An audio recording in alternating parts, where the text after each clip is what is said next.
Saludos, estimados estudiantes del curso de Teoría Política. Esta breve cápsula para extender un poco el diálogo sobre la lectura del Príncipe de Nicolás Maquiavelo que revisamos esta mañana en la sesión presencial y para reafirmar las líneas principales de observación que nos interesa rescatar para el seguimiento de los argumentos de nuestro curso. La principal reflexión que planteamos acerca de la observación de este texto es en torno a la distinción entre moral y política que se realiza en el siglo XVI a partir de este importante autor,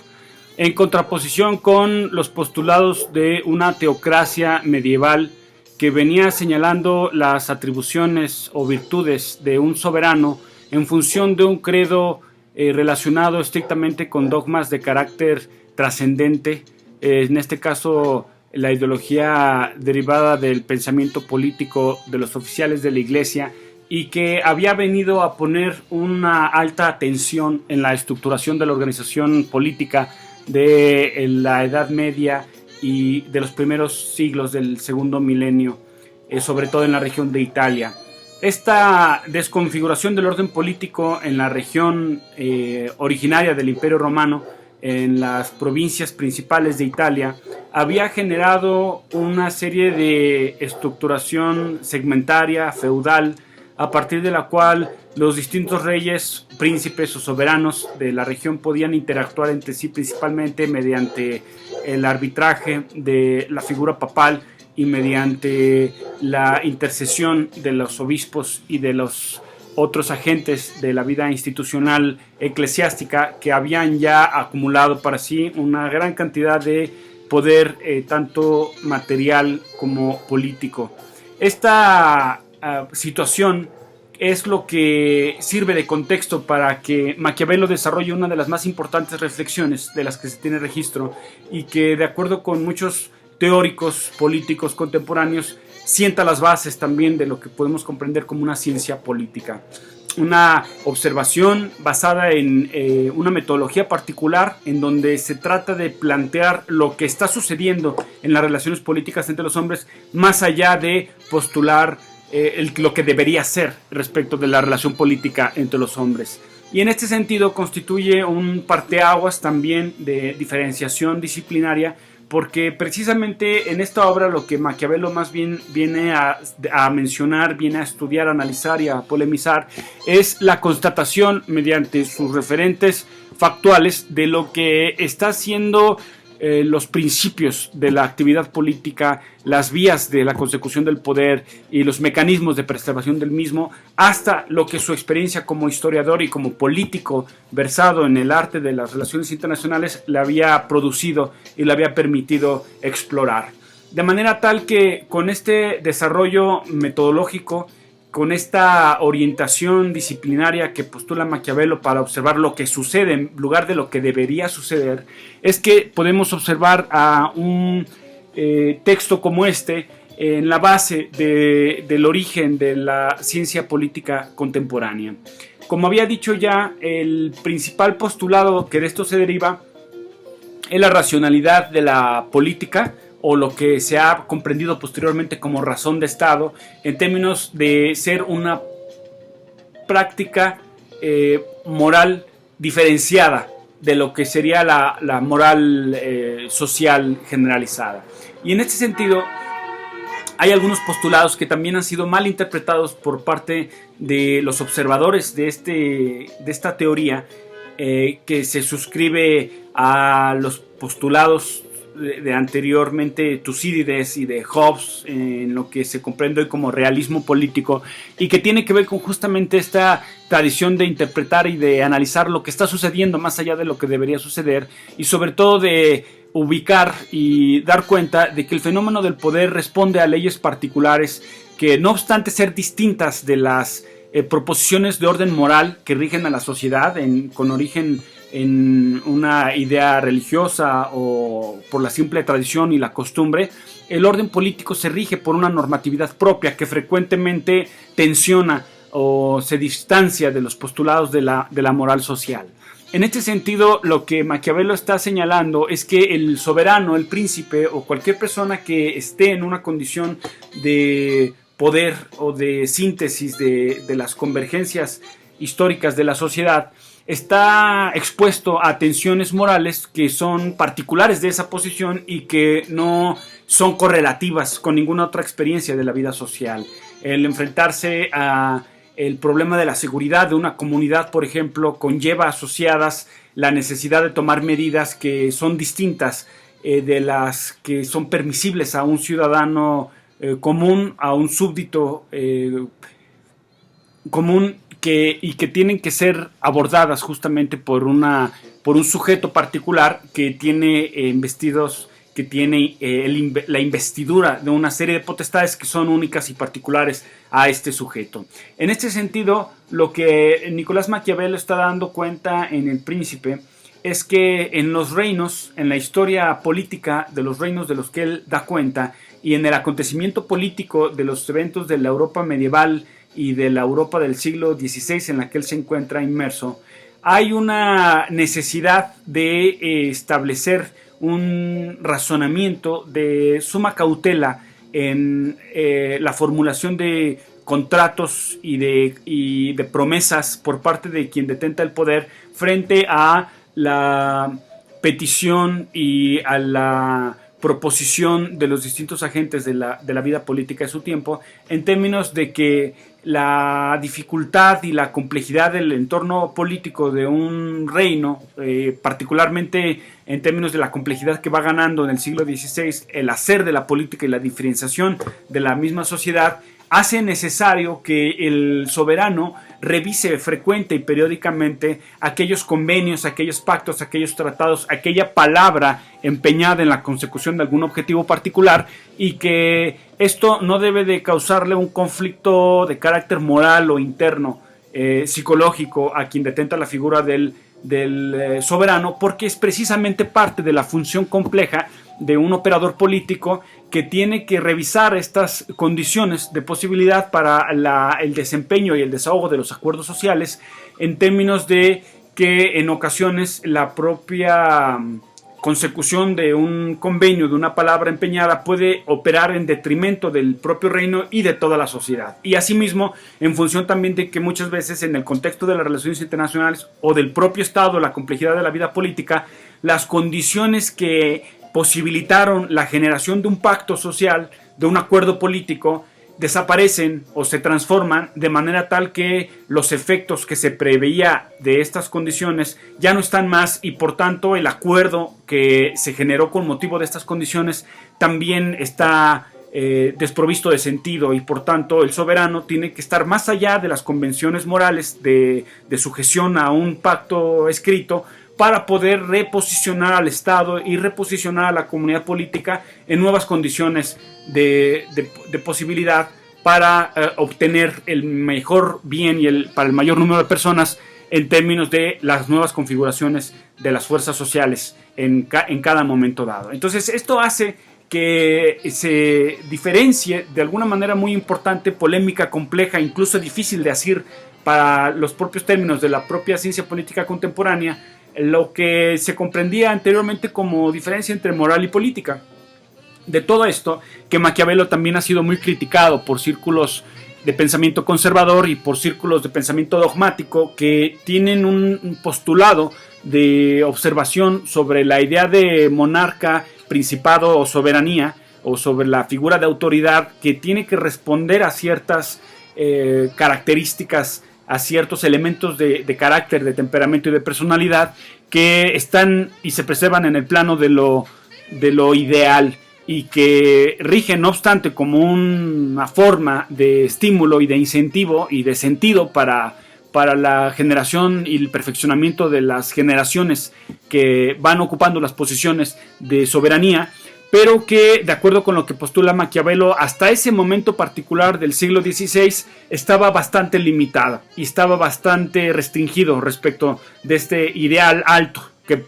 propugnaban principalmente los teóricos de las organizaciones eclesiásticas. En este sentido, para ponerlo en términos muy coloquiales y acudir a una metáfora naturalista de muy fácil acceso, Maquiavelo señala esta fábula del zorro y el león por la cual justifica que un soberano debe de tener también las características de un zorro para poderse librar de las trampas de la socialidad y para poder estar más allá de los embates de la fortuna, y poder entonces también preservar la integridad de su organización, de su reino y el bienestar, por supuesto, de sus súbditos. En este sentido, recordemos que el león ha sido arquetípicamente asociado a la noción de un guerrero valeroso,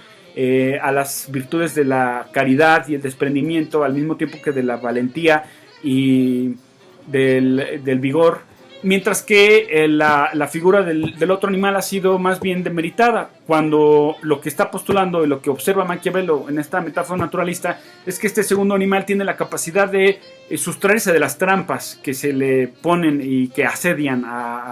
en el ámbito de la cacería a estos animales. Por lo tanto, el soberano, de acuerdo con su visión, tiene que ser también astuto para poderse librar de las trampas de lo social que frecuentemente se articulan en torno a la figura del soberano, y al mismo tiempo tener las virtudes del león que configuran este ideal supremo de nobleza de carácter que supuestamente han de emular, de acuerdo a la teodicea de la política en la visión cristiana de la socialidad, los monarcas, los emperadores, los reyes, los soberanos, los príncipes y todos aquellos quienes desempeñan la potestad pública,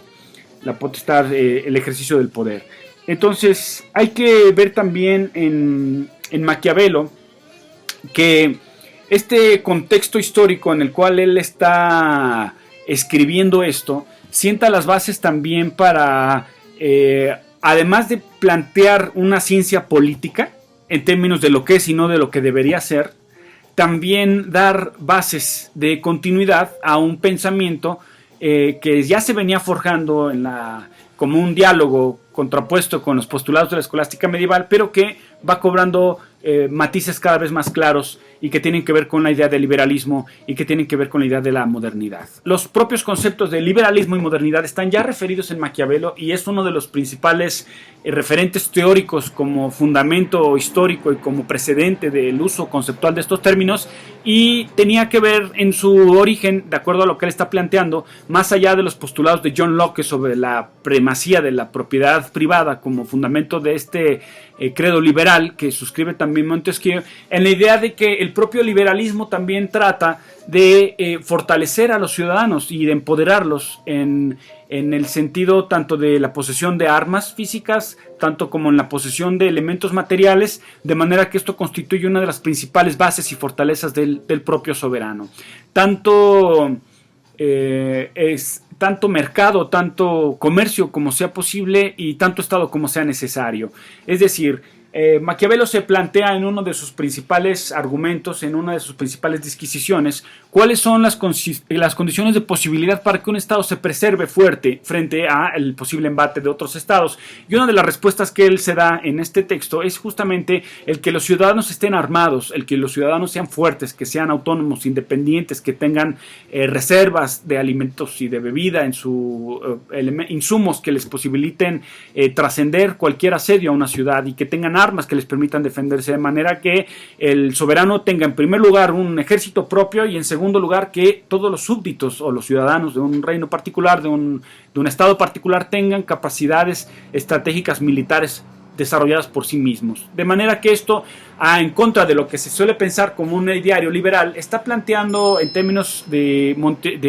Maquiavelo que todos los ciudadanos deben de tener la mayor capacidad armamentista y la mayor capacidad económica, y que esto es una de las condiciones de posibilidad para que un reino tenga un mayor estado de fuerza y de resolución frente a los embates de otros posibles reinos. Igualmente, el concepto de modernidad que está aquí referido por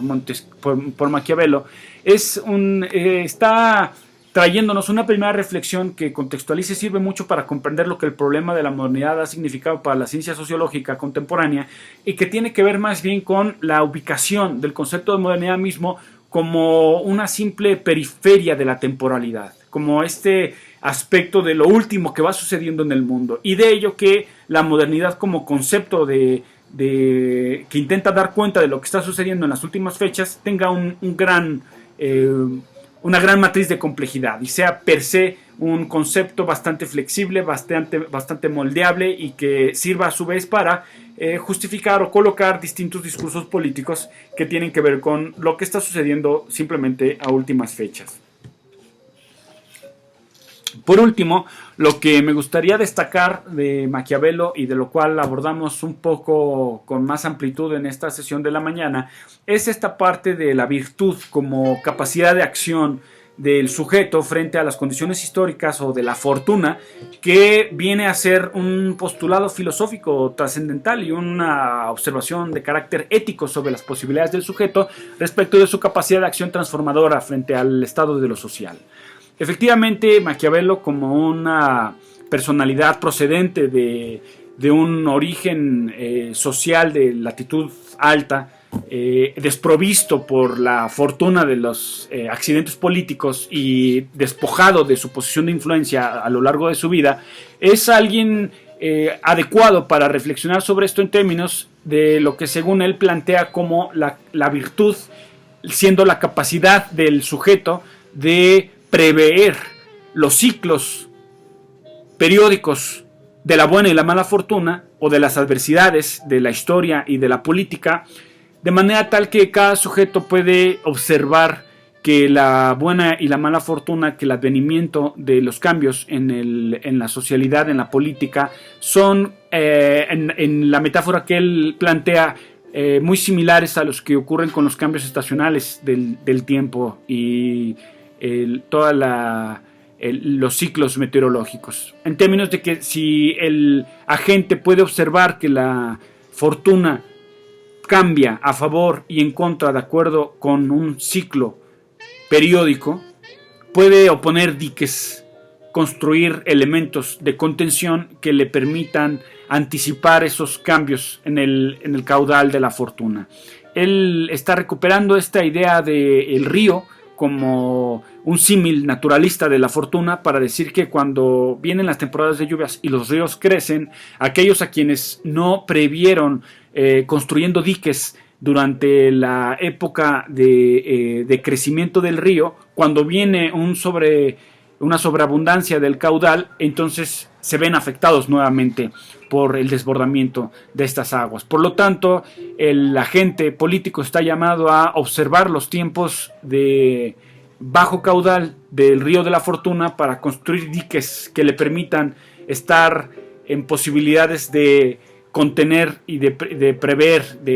de contener mejor y resolver los problemas asociados a la crecida del río. Esto simplemente para apuntalar la idea de la capacidad de agencia del individuo frente a otras consideraciones filosóficas de la época que también postulaban la idea de la fortuna como una condición imprevisible a la cual estaba sujeto el hacer político y la acción de los hombres. Es en ese entonces una teoría ética bastante consolidada en términos de su argumentación y de su desarrollo y de su exposición conceptual, de manera tal que pues incluso posteriormente otros teóricos como Schopenhauer vienen a reflexionar también el problema de la fortuna, el problema de la voluntad y el problema del destino del ser humano en lo que Schopenhauer nombró como su texto, su teoría sobre la voluntad de poder. Esto ya estaba señalado, preconizado, advertido preliminarmente en Maquiavelo, y hay toda una amplia reflexión posible en torno a cuáles son las posibilidades de un individuo de sobreponerse a las adversidades de la fortuna y particularmente de un individuo político, quien con mayor razón está llamado a desempeñar esta función activa de desarrollar diques de contención para prever los malos momentos de la fortuna. Estas serían las principales líneas que quedaban pendientes por desarrollar y exponer en torno al texto de Maquiavelo. Espero que haya sido de su provecho y que se acerquen a observarlo, como les invité a hacerlo ya en la clase y en sesiones anteriores, porque constituye también uno de los textos fundacionales de una corriente muy importante que está teniendo hoy un gran peso en nuestros días y que podemos ubicar con la etiqueta del realismo político, de quien ya hemos dado cuenta también, de la cual ya hemos dado cuenta también a través de los postulados de Thomas Hobbes y de anteriormente Tucídides. Les invito pues a que revisen con mayor detenimiento, a que escriban sus observaciones sobre esto que he estado refiriendo, tanto como sobre su aproximación personal y particular al texto, para que en otras sesiones, o en este caso a través de esta página de internet y de esta exposición, ustedes puedan también compartir alguna reflexión al calce. Agradezco su atención y quedo por supuesto en la mejor disposición para continuar el diálogo sobre esta fascinante teoría del realismo político y eventualmente sobre los siguientes temas que iremos viendo al cabo de nuestro curso de teoría política. Muchas gracias y